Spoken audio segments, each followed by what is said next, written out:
So sometimes films, when they come out, they don't age well. Like they were well received back in the day, but as time goes, you see more flaws. Enter today's review, which is River's Edge from 1986, but it got a bigger release, 1987.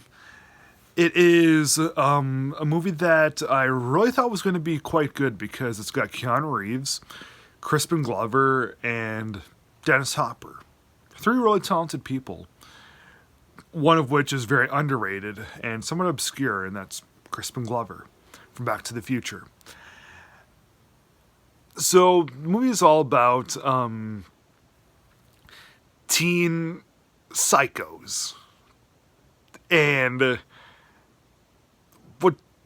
what can happen when you deal with a teenage angst and a teen rebellion is some films like what James Dean did, you really come to sympathize with them.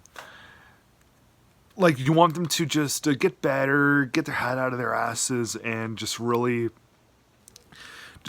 make them. Like, the bottom line is we care about some of the things in Teenage Rebels, like James Dean. Thing is, in River's Edge, we either don't care about them at all, or we hate them because they're obnoxious. So the movie deals with a group of teenagers, but it centers on Keanu Reeves and Crispin Glover, who are these two teenagers in this small town, and they're rock and rollers, they're metalheads, and they hear about one of their classmates who just killed his girlfriend.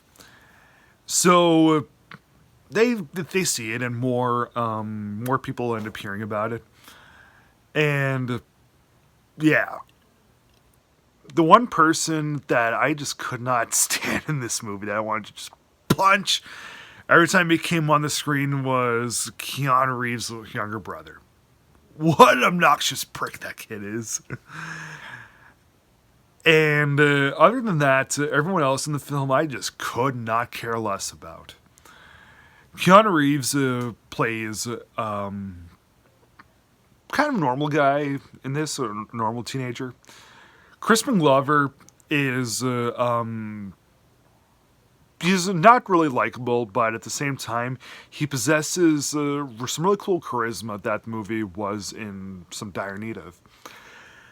Dennis Hopper, he's always a likable actor, but there's just he doesn't really fit the story very, very well. So, because of that, we get a charismatic Crispin Glover. We get a stash of people that we don't care at all about, and we get a couple of annoying people, mainly Reeves' younger brother. Yeah, but we do get to see a little bit about what's shaped these teenagers into being the mean teenagers that they are. But still, I could not care any less about these people at all. And that's ultimately why we do watch movies, is because we grow to care about these fictional characters. If a character is real, we should care about them. If they're fiction, we should care about or sympathize with them. Like, all we just need to do is just care about the characters. If the movie had another writing job, maybe it would have been better. But yeah, I really didn't like this movie for that reason. So I'm gonna have to give River's Edge 2 stars out of 4. Please subscribe.